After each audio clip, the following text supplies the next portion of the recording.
Hello, मैं नमन मेहरोत्रा अपने official YouTube channel knowledge 247 में आप सभी का स्वागत करता हूं। जैसा कि फ्रेंड्स, मैं आपको प्रॉफिट लॉस करा रहा हूं। क्या करा रहा हूं? प्रॉफिट लॉस करा रहा हूं, जिसके मैंने आपको 4 पार्ट कंप्लीट करा दिए हैं। कितने करा दिए? 4 पार्ट। आज हमारा है 5 पार्ट। कौन सा पार्ट है आज हमारा? 5वां पार्ट है आज फ्रेंड्स। तो फ्रेंड्स, मैंने आपको पहले कराया था नंबर सिस्टम, उसके कितने पार्ट कराए थे? पूरे 10 पार्ट कराए थे। कितने पार्ट कराए थे? 10 पार्ट। अब फिर कराया मैंने आपको परसेंटेज। मैंने उसके भी कितने का पार्ट करा दिए? 10 पार्ट। अगर जिसने नहीं देखे तो वो प्लेलिस्ट में जाकर देख सकता है। ठीक है फ्रेंड्स, तो आज हम शुरू करेंगे 5वां पार्ट। ये मेनली तो मेरे लिए एसएससी के लिए है, मगर प्रॉफिट लॉस जो है सभी एग्जाम के लिए बहुत ज़्यादा इंपॉर्टेंट होता है। तो चाहे वो आपका एसएससी हो, चाहे वो आपका बैंकिंग हो, चाहे वो आपका रेलवे हो, तो कोई सा भी एग्जाम हो, प्रॉफिट लॉस एक महत्वपूर्ण भूमिका निभाता है आपका। प्रॉफिट लॉस कोई अलग से टॉपिक नहीं है। प्रॉफिट लॉस जो बना है हमारा परसेंटेज से बना है। किससे बना है? परसेंटेज से ही आपका प्रॉफिट लॉस बना है। तो मैंने आपको कहा था, अगर आपका परसेंटेज का कॉन्सेप्ट क्लियर है तो आप प्रॉफिट लॉस आराम से कर सकते हैं। अगर देखिए फ्रेंड्स, क्योंकि प्रॉफिट और परसेंटेज एक ही चीज़ मान लीजिए आप, बस आपको कॉन्सेप्ट क्लियर होना चाहिए। तो फ्रेंड्स, जिसने अगर दोनों पार्ट परसेंटेज नहीं देखे हैं वो जाके प्लेलिस्ट में जाके परसेंटेज देख सकता है, और जिसने प्रॉफिट लॉस के चारों पार्ट नहीं देखे हैं तो वो उसमें प्रॉफिट लॉस के भी प्लेलिस्ट में जाकर चारों पार्ट मिल जाएंगे उसे। आज अगर उसे 5वां पार्ट समझना है अच्छे से तो चारों पार्ट देखने पड़ेंगे, क्योंकि उसका कॉन्सेप्ट क्या होगा, चारों पार्ट से ही क्लियर होगा, परसेंटेज से क्लियर होगा। तो फ्रेंड्स, आज हम अपना प्रॉफिट लॉस का 5वां पार्ट शुरू करते हैं। तो फ्रेंड देखिए, पहला सवाल करते हैं। उससे पहले मैं आपको कह दूं, वीडियो को ज़्यादा से ज़्यादा लाइक और प्लीज़ शेयर कर दीजिए अपने फ्रेंड्स में, और चैनल को सब्सक्राइब करके बेल आइकन दबा दें, जिससे आने वाली वीडियो को नोटिफिकेशन आपको मिल जाए। और फ्रेंड्स, आपके जितने भी ग्रुप हैं सभी में शेयर करिए, क्योंकि आपके शेयर करने से क्या होता है, हमें मोटिवेशन मिलता है। क्योंकि अगर आप शेयर करती हैं तो हमें और मज़ा आता है अच्छी कॉन्सेप्ट बताने में, एक लाइन में सवाल करने में और 1 सेकंड में सवाल करने में। ठीक है फ्रेंड, देखिए पहला सवाल देखिए। एक मैच को 13% लाभ पर बेचा जाता है। यदि इसे 25 रुपये अधिक पर बेचा जाता है तो लाभ क्या होगा? 18% होता है। मैच की लागत मूल्य क्या होगी? मैच की क्या है लागत मूल्य? देखिए, ऑब्वियसली बात है, पहले 13% लाभ पर बेचा जा रहा है, फिर 18% पर बेचा जा रहा है, और वैसे कितने पे अधिक पे बेचा जा रहा है? 25 पे। अगर हम इसे बेसिक तरीके से करें तो कैसे करेंगे? मान लो x मान लिया हमने। क्या मान लिया? x मान लिया। तो क्या हो जाएगा हमारा? 113/x प्लस 25 इक्वल टू क्या हो जाता है? 118x/100। जब इसे घटाते हैं, जब हमारा यहाँ पे आ जाता है 5x/100, वो किसके बराबर हो जाता है? 25 के बराबर हो जाता। तो 100 से यहाँ 2 जीरो आ जाते हैं, हम यहाँ 5 से काट दें तो हमारा आंसर कितना आता है? 500 आ जाता है। ये तो मेरी कैलकुलेशन अच्छी है तो मैंने x से भी बहुत जल्दी कर लिया है। अब मेरी कैलकुलेशन अच्छी है तो मैंने x से भी बहुत जल्दी कर लिया है। मगर आपको पेपर में इस तरह से बिल्कुल नहीं करना है, आपको इतनी मजदूरी नहीं करनी है पेपर में। आपको माइंड में ही सोचना है, 1 सेकंड में क्वेश्चन करना है, क्योंकि कंपटीशन एग्जाम का टाइम है ये, और कंपटीशन एग्जाम में इतना टाइम नहीं मिलता कि आप उसको 1 सेकंड के क्वेश्चन को आप 2 मिनट लगाएं। 2 मिनट बहुत ज़्यादा हो जाएंगे इस क्वेश्चन के लिए। तो आपको किस में करना है? 1 सेकंड में ओरली करना है सवाल को। अब ओरली कैसे करेंगे? देखिए, सवाल बहुत अच्छा क्वेश्चन है। देखिए हम क्या करेंगे, देखिए 13% का लाभ है, ठीक है, लाभ पर बेच रहा है वो, और फिर क्या कर रहा है वो? 18% पर बेच रहा है। कब बेच रहा है वो? जब 5% अधिक हो जाता है। क्या हो जाता है? 5% अधिक हो जाता है। मगर क्या कह रहा है वो? 13% लाभ पर बेच रहा है, ठीक है, 13% हो गया। फिर क्या हो रहा है? 18% लाभ पर बेच रहा है। तो क्या हो रहा है? 5% अधिक पर बेच रहा है वो। कब? मगर वो कह रहा है 5% अधिक पर नहीं बेच रहा है, वो कह रहा है 25 अधिक पर बेच रहा है। किस पर बेच रहा है? तो 5% की वैल्यू किसके बराबर हो जाएगी? 25 के बराबर हो जाएगी। तो 1% की वैल्यू किसके बराबर होगी? 5 के बराबर। तो 100% की किसके बराबर हो जाएगी? 500 के बराबर। तो ये चीज़ आपके अच्छे से समझ में आ गई होगी। तो परसेंटेज हमारा कितना अधिक हो रहा है? 5%। पर 5% की वैल्यू किसके बराबर हो जाएगी? 25 के बराबर हो जाएगी। तो हमारा क्या हो जाएगा? 1% की वैल्यू निकाल लेंगे 5, तो 100% की कितनी आ जाएगी? 500 आ जाएगी। तो उम्मीद करता हूँ आपको ये कॉन्सेप्ट अच्छे से समझ में आया होगा। पर फ्रेंड, इसमें एक गड़बड़ क्या है, अगर हमारा सेम है, यहाँ पर भी लाभ है और यहाँ पर भी लाभ है, तब तो वो घट जाएंगे। अगर हमारा सेम है, अगर दोनों जगह सेम चीज़ है, अगर दोनों जगह लाभ लाभ है या दोनों जगह हानि हानि है, तब तो वो सब्ट्रैक्ट हो जाएंगे। मगर सेम नहीं है वो आपका, नॉट सेम है आपका, तब क्या होगा? वो ऐड हो जाएंगे। क्यों हो जाएंगे ऐड? वो मैं आपको अगले सवाल में कॉन्सेप्ट से बताऊंगा पूरा। क्यों ऐड हो जाते हैं वो मैं आपको पूरा अगला सवाल उसी टाइप का है, मैं आपको उसका कॉन्सेप्ट बताऊंगा। देखिए क्यों हो जाते हैं ऐड। अब देखिए सवाल अगला सवाल कह रहा है 19% की हानि क्या हो रही है 17% लाभ में बदल जाती है। कब बदल जाती है? जब विक्रय मूल्य में 162 की वृद्धि हो जाती है। A loss of 90% gets converted into a profit on 17%। मतलब कह रहा है वो 19% की हानि क्या हो रही है 17% लाभ में बदल रही है। तो आप 19 में से 17% घटा के 2% की वैल्यू अगर आप 162 लगा देंगे तो सवाल हो जाएगा हमारा बिल्कुल ही गलत। और बहुत से बच्चे ऐसा ही करते हैं, वो सवाल को क्या करते हैं, गलत कर देते हैं। तो इस चीज़ को आप अच्छे से समझ लीजिए, जब हमारा दोनों अलग अलग हों, तो इधर हमारा हानि है इधर हमारा लाभ है, तो दोनों क्या हो जाएंगे, जुड़ जाएंगे। 19 और 17 क्या होगा 36%। 36% की वैल्यू क्या होगी हमारी 162। अब 1% की क्या हो जाएगी, मैं 162/36। अगर नहीं कट रहा तो मत काटिए, हम डायरेक्ट 100% की निकालेंगे। तो 162/36 गुणा क्या हो जाएगा हमारा 100 हो जाएगा। क्या हो जाएगा 100 हो जाएगा। ठीक है फ्रेंड, 6 से काट दो, 6 6 36 और 6 2 12 और 4 बचे, 6 7 27 होगा, 3 2 6 3 9 27, यहाँ होगा 9 और 2 से काटेंगे जब हमारा 50 हो जाएगा तो हमारा आंसर क्या आ जाएगा 450। क्या आ जाएगा हमारा आंसर आ जाएगा 450। तो फ्रेंड्स आपको समझ में आया होगा, जब हमारा अलग अलग हो तो क्या हो जाएंगे हमारे जुड़ जाएंगे। क्या हो जाएंगे, जुड़ जाएंगे। मगर क्यों होता है ऐसा, इस चीज़ को भी समझ में आना चाहिए आपके कि ऐसा क्यों होता है, क्यों जुड़ते हैं। तो आप वो चीज़ देखिए, यदि मान लीजिए किसी का 100 रुपये मूल्य है, क्या है 100 रुपये मूल्य है, तो वो 19% की हानि पर बेचेगा तो कितने की बेचेगा उस चीज़ को, 81 की बेचेगा। कितने की बेचेगा, 81 की बेचेगा। अगर वो 17% लाभ में बदल जाती है तो कितने की बेचेगा, 117 की बेचेगा। कितने की बेचेगा, 117 की बेचेगा। तब इन दोनों का डिफरेंस क्या होगा, इन दोनों का डिफरेंस क्या होगा हमारा 36 होगा। तो क्या होगा, जोड़ा नहीं जोड़ा, हम इसलिए कह देते हैं कि जोड़ देते हैं दोनों को, डिफरेंस को क्या कर देते हैं, जोड़ देते हैं दोनों के डिफरेंस को। हम डायरेक्ट बोल देते हैं जोड़ देते हैं। अगर आप कॉन्सेप्ट से समझें तो 117 से 81 घटाएंगे तो कितना बचेगा डिफरेंस, 36 ही तो बचेगा। तो हम क्या कर देते हैं, ऐसा बोल देते हैं कि दोनों के डिफरेंस को क्या कर देते हैं, जोड़ देते हैं। ठीक है फ्रेंड्स, उम्मीद करता हूँ आपको ये चीज़ अच्छे से समझ में आई होगी।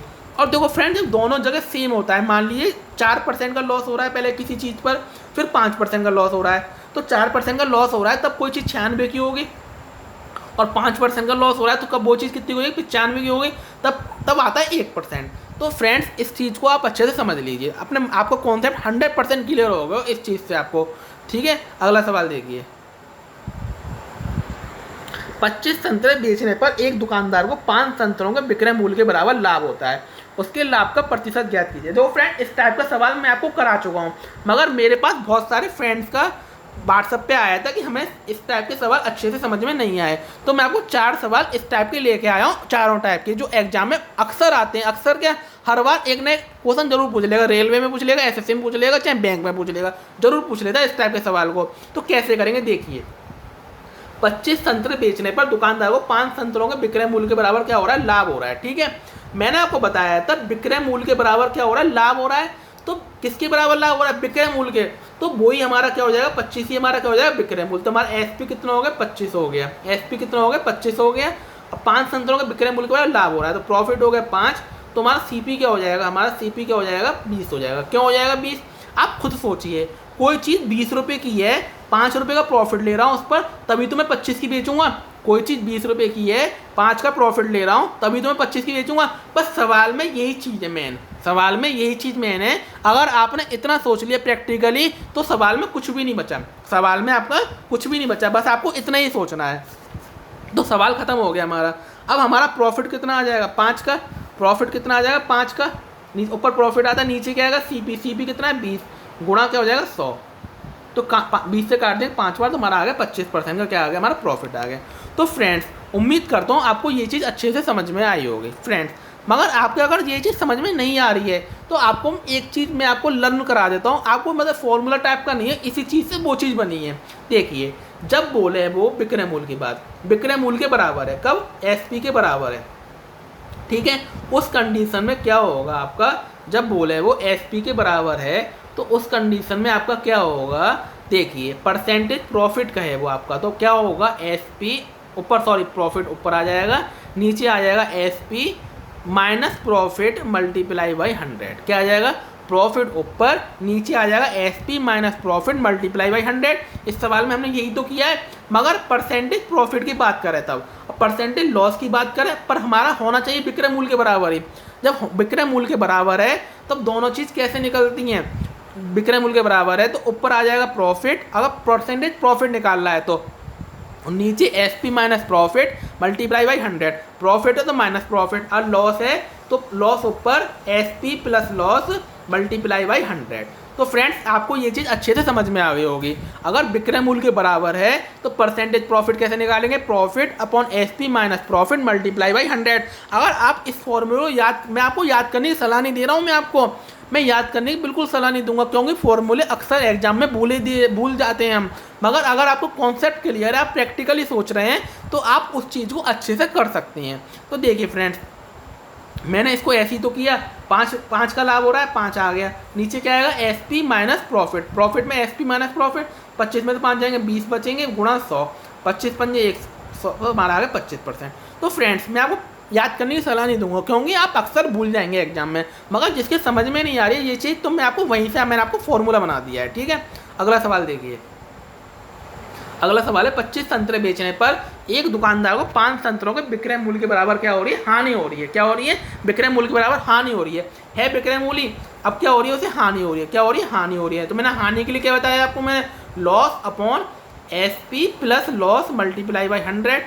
तो 5 कहाँ आ जाएगा, ऊपर आ जाएगा, नीचे क्या आएगा हमारा एस पी प्लस लॉस, तो 25 प्लस 5 30 हो गया, गुणा क्या हो जाएगा 100 हो जाएगा। क्या हो जाएगा 100 हो जाएगा, 1 जीरो से 1 जीरो काट देंगे, 50/3 हो गया। 50/3 की वैल्यू क्या होती है, हमेशा 16 सही 2/3% होती है। क्या होती है, 16 सही 2/3% होती है। अगर आप इसे प्रैक्टिकली सोचते तो कैसे सोचते, 25 संतरे बेचने पर दुकानदारों को 5 संतरे के विक्रय मूल्य के बराबर एस पी 25 है, लॉस है हमारा 5 का, तो सी पी क्या होगा, हम कोई चीज़ 30 रुपये की लाए होंगे, 5 रुपये का लॉस हो रहा है, तभी तो 25 की बेचेंगे। तो प्रैक्टिकली सोचिए चीज़ को, आप किसको सोचिए, प्रैक्टिकली सोचिए, ठीक है। फॉर्मूला याद करने की कोई जरूरत नहीं है, क्योंकि बहुत सिंपल चीज़ है, आप प्रैक्टिकली सोच सकते हैं। अगर आप एक अच्छे बिजनेसमैन हैं या आप कुछ भी हैं तो आप सोच सकते हैं, क्योंकि ग्राहकी तो सब करते हैं, ग्राहकी तो सब करते हैं, बाजार में जाके कोई नहीं ऐसा होगा जो ग्राहकी नहीं करता होगा, ठीक है। तो आप सोच सकते हैं इतना, तो आप तो फ्रेंड्स उम्मीद करता हूँ आपको समझ में आया होगा। अगला सवाल देखिए, अगला सवाल में क्या है फ्रेंड, देखिए 25 संतरे बेचने पर एक दुकानदार को 5 संतरों का क्रय मूल्य के बराबर क्या हो रहा है, लाभ हो रहा है। देखो फ्रेंड उसमें थोड़ा प्रॉब्लम थी कि मतलब हमें क्या सोचना है, मगर इन सवालों में तो कुछ भी नहीं है। यहाँ पर कह रहा है क्रय मूल्य के बराबर, क्या कह रहा है यहाँ पर, क्रय मूल्य के बराबर।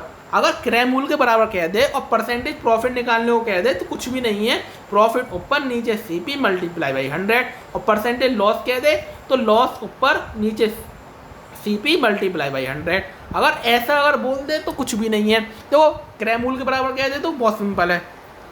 और अगर एस पी के बराबर कह दे तो भी कुछ नहीं है, एस पी के बराबर कह रहा है तो मैंने क्या बता दिया आपको, परसेंटेज प्रॉफिट के लिए प्रॉफिट माइनस और परसेंटेज लॉस के लिए लॉस प्लस। तो इस चीज़ को अपने माइंड में बिल्कुल बैठा लीजिए, ठीक है। अब क्या कह रहा है, 25 संतरे बेचने पर एक दुकानदार को 5 संतरों के क्रय मूल्य के बराबर क्या हो रहा है, लाभ हो रहा है। 5 संतरों के बराबर लाभ हो रहा है, नीचे क्या आ जाएगा 25 गुणा 100। आप ओरली करेंगे, मैं आपको करके दिखा रहा हूँ, पर आप ओरली करेंगे 5 से 100 कितना 20%, तो हमारा आंसर क्या आ जाएगा 20% क्या हो जाएगा, प्रॉफिट हो जाएगा। तो आप फ्रेंड ओरली भी कर सकते हैं, डायरेक्ट सोचते हैं आप 5 ऊपर 25 नीचे, 5 से 25 5 बार, 5 से 100 भी हमारा 20%, तो हमारा आंसर क्या आ जाएगा 20%। तो फ्रेंड्स उम्मीद करता हूँ आपको ये चीज़ अच्छे से समझ में आ गई होगी। अगला सवाल देखिए, अगला सवाल हमारा क्या है फ्रेंड्स, आ गया अगला सवाल, 25 संतरे बेचने पर एक दुकानदार को 5 संतरों के क्रय मूल्य के बराबर हानि हो रही है। अब क्या हो रही है, हानि हो रही है, तो कुछ भी नहीं है सवाल में, दो 5 ऊपर नीचे क्या आ जाएगा आपका 25 गुणा 100, 5 से काट देंगे 5 बार, तो हमारा यहाँ भी क्या आ जाएगा 20% का क्या आ जाएगा, लॉस हो जाएगा। तो आपको चारों टाइप के समझ में आ गए। जब आपको एस पी बोले और परसेंटेज प्रॉफिट बोले और परसेंटेज लॉस बोले, तो मैंने आपको दोबारा बता दे रहा हूँ, एस पी सॉरी प्रॉफिट ऊपर नीचे का होगा S P minus profit multiply by 100, और लॉस के लिए लॉस ऊपर S P plus loss multiply by 100। और जब आपका सी पी बोले तो सी पी बोले तो क्या होगा, डायरेक्ट प्रॉफिट निकालना है तो profit upon C P multiply by 100, और लॉस निकालना है तो loss upon C P multiply by 100। तो आपको इस टाइप के सवाल समझ में अच्छे से आ गए होंगे, उम्मीद करता हूँ मैं आपको। अगर ये सवाल एग्जाम में आता है तो आप 1 ऑफ सेकेंड में ज़रूर निकाल के आएंगे, अगर आपने मेरी वीडियो को देखा है तो। अगला सवाल देखिए, अगला सवाल कह रहा है एक दुकानदार चीनी को कुछ इस तरह से बेचता है, किस तरह से बेच रहा है, 950 ग्राम चीनी, विक्रय मूल्य 101 किलोग्राम चीनी के क्रय मूल्य के बराबर है। मतलब क्या है, इस तरह से बेच रहा है वो तो 950 ग्राम चीनी है, 950 ग्राम चीनी है, तो वो विक्रय मूल्य के 1 किलोग्राम चीनी के क्रय मूल्य के बराबर है। तो 1 किलोग्राम मतलब 1000 ग्राम। तो उसे प्रॉफिट कितने का हो रहा है? 50 ग्राम का। कितने का हो रहा है? 50 का। किस पर होगा? सीपी पर। सीपी कितना है? 950 गुणा 100 हो जाएगा। क्या हो जाएगा? 100 हो जाएगा। 0 से 0 काट देंगे। अब देखिए यहाँ पे क्या हो जाएगा हमारा, 5 से काट दो, 5 से 19 बार, 5 से कितना हो जाएगा? 10 बार। तो ऊपर आ जाएगा, ऊपर क्या आ जाएगा हमारा? 100/19। अब हम सवाल को करेंगे ऑप्शन से। किससे करेंगे? ऑप्शन से। अगर हमारा 19 आ गया है तो जो ये ऑप्शन अपने आप कट गया, ये भी अपने आप कट गया हमारा, ठीक है। बचेगा कौन सा? एक ये बच गया, एक ये बच गया, पर आएगा कौन सा आंसर? तो 19 से हम 5 बार डिवाइड देंगे, 19 5 जा 95, तो जा सकता है 5 बार, और हमारा 5 बार जा सकता है, तो आंसर अपने आप ही ऑटोमेटिक क्या हो जाएगा? ए हो जाएगा। क्या हो जाएगा? ए हो जाएगा। तो उम्मीद करता हूँ आपको समझ में आया होगा। देखो 950 ग्राम चीनी क्या है? 950 ग्राम चीनी 1 किलोग्राम चीनी के क्रय मूल्य के बराबर है। मतलब सवाल समझिए आप, सवाल आप समझे नहीं होंगे, 100% कह सकता हूँ मैं। आप सवाल समझिए। मान लीजिए आप बाजार गए, क्या गए? आप बाजार गए, तो दुकानदार जो है, जो 950 ग्राम चीनी लेके आ रहा है, जितने रुपए की लेके आ रहा है? 950 ग्राम चीनी मान लीजिए 10 रुपये की लेके आ रहा है। कितने की लेके आ रहा है? 10 रुपये की लेके आ रहा है बाजार से, ठीक है। तो वो क्या कर रहा है? जब बेच रहा है, बेच कितनी रहा है वो? 1000 ग्राम। कितनी बेच रहा है? 1000 ग्राम। बेच भी वो 10 रुपये की रहा है। कितने की बेच रहा है? 10 रुपये की। मतलब वो 10 रुपये में 950 ग्राम तो लेकर आया, और 10 रुपये में वो 1000 ग्राम बेच रहा है। तो वो क्या कमा रहा है? 50 ग्राम का प्रॉफिट कमा रहा है, नहीं कमा रहा? 50 ग्राम का प्रॉफिट किस पे कमा रहा है? वो 950 ग्राम लेके आया, 950 ग्राम पे मल्टीप्लाई बाई 100। तो उम्मीद करता हूँ आपको ये चीज़ अच्छे से समझ में आ गई होगी। अगला सवाल देखिए। 720 रुपये में 17 गेंद बेचने पर 5 गेंदों के क्रय मूल्य के बराबर क्या हो रही है? हानि हो रही है। क्या हो रही है? क्रय मूल्य के बराबर हानि हो रही है। सवाल बहुत अच्छा है। इस टाइप का सवाल मैं आपको करा भी चुका हूँ। देखिए 17 गेंद बेचने पर 5 गेंदों के क्रय मूल्य के बराबर क्या हो रही है? हानि हो रही है। यहाँ पर क्या है? क्रय मूल्य, और हानि हो रही है, तो ये 17 क्या हो जाएगा हमारा? सीपी हो जाएगा। 17 क्या हो जाएगा? सीपी हो जाएगा। नीचे क्या हो जाएगा हमारा? 5 गेंदों का क्रय मूल्य, तो हमारा नीचे क्या हो जाएगा हमारा? हानि, मतलब लॉस हो रहा है 5 का। हमारा लॉस क्या हो रहा है? 5 का लॉस हो रहा है। तो हमारा एसपी क्या हो जाएगा? एसपी क्या हो जाएगा हमारा? आप सोचिए फ्रेंड, 17 सीपी है, लॉस हो रहा है 5 का, तो एसपी क्या हो जाएगा? 12 की। उसने कितने की बेची होगी? 12 की बेची होगी। कितने की बेची होगी? 12 की बेची होगी। पर उसने कह रहा है कितने? 12 की नहीं बेची है। कितने की बेची? 720 की। कितने की बेची है? 12 की नहीं बेची है, 720 की बेची। मतलब 12 गेंदें कितने की बेची है? 720 की। तो एक का जब निकालेंगे तो हम कितने का गुणा करना पड़ेगा? मैं 720 लाने के लिए 60 का। कितने का गुणा करना पड़ेगा? 60 का। तो हमारा एक गेंद का हमारा जो हमारा आ गया क्रय मूल्य कितना आ गया? 60 आ गया। ठीक है फ्रेंड्स, उम्मीद करता हूँ आपको समझ में आया होगा। आप अगर एक लाइन में करना चाहें तो कैसे करते? नीचे लिखते 720, यहाँ डायरेक्ट 17 में से 5 घटा दे तो क्या आ जाता? 720/12। तो हमारा आंसर आ जाता 12 60 आ जाता। तो आप ओरली भी कर सकते हैं, आप ओरली भी कर सकते हैं, आप कैसे भी कर सकते हैं, आप प्रैक्टिकल भी सोच सकते हैं कि 17 गेंद हमारा सीपी है, 5 हमारा हानि हो रही है, लॉस हो रहा है, तो एसपी होगा हमारा 12, क्योंकि 12 की बेच रहा होगा वो, तो हमारा 12 के मूल्य 720 है, 1 का हो जाएगा हमारा 60। तो आप किसी तरह से भी सोच सकते हैं। अगर आपका कॉन्सेप्ट क्लियर है, मेरी वीडियो देख रहे हैं, तो कॉन्सेप्ट बिल्कुल क्लियर हो जाएगा आपका। अगर आपका कॉन्सेप्ट क्लियर है तो आप किसी तरीके से सवाल को सोच सकते हैं। अगला सवाल देखिए। अगला सवाल हमारा क्या कह रहा है?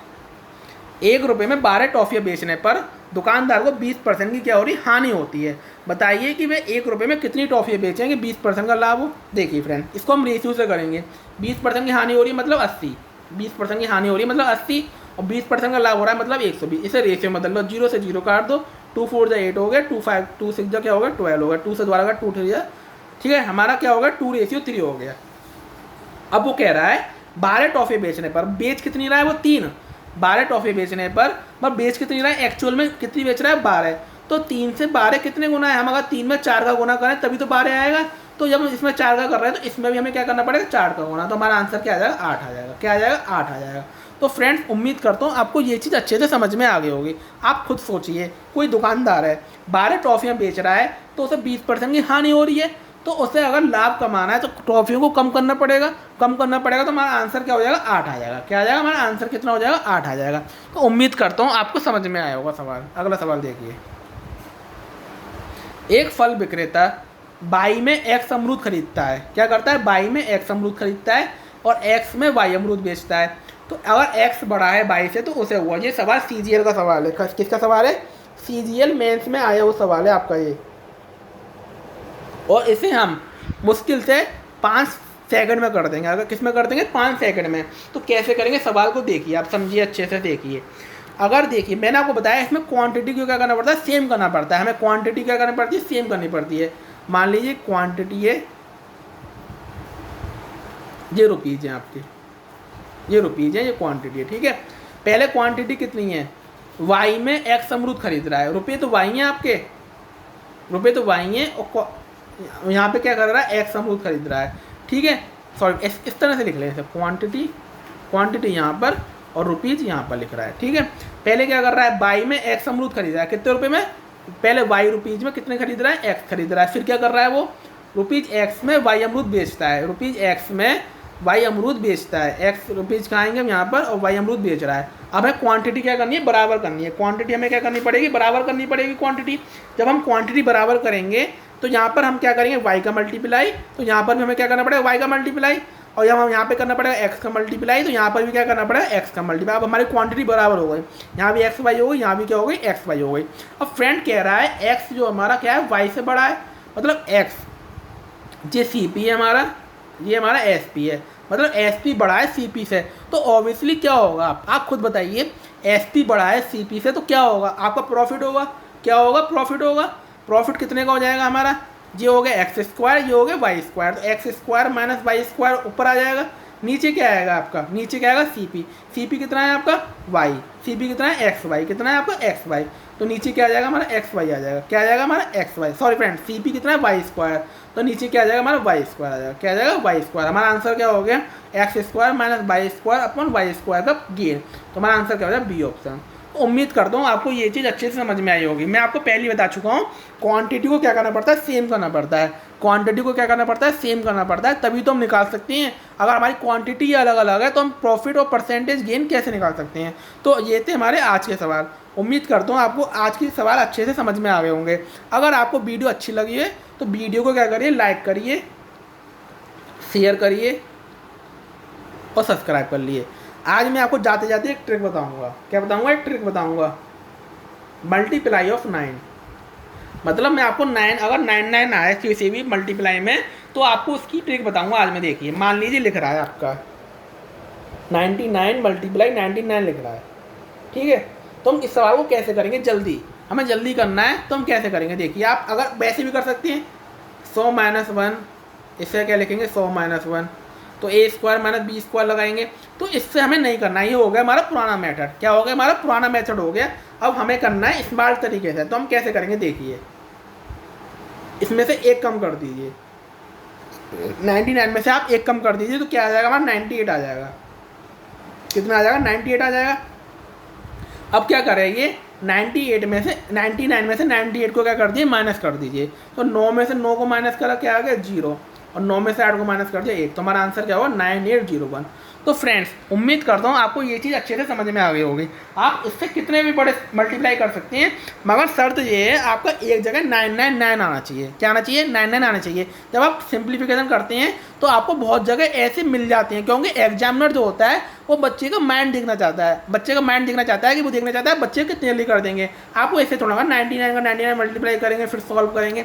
तो हमें स्मार्ट तरीके से करना है। अब हमें आपको मैजिकल ट्रिक है, आपको समझ में आ गया होगा। अगला देखिए, इस तरह के सवाल देखिए। अगला,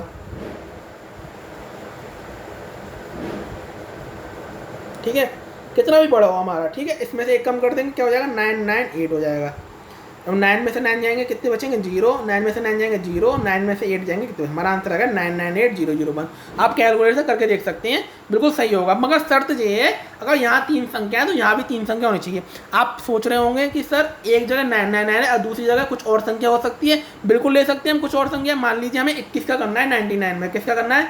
21 का 99 में करना है। यहाँ भी 2 है, यहाँ भी 2 है।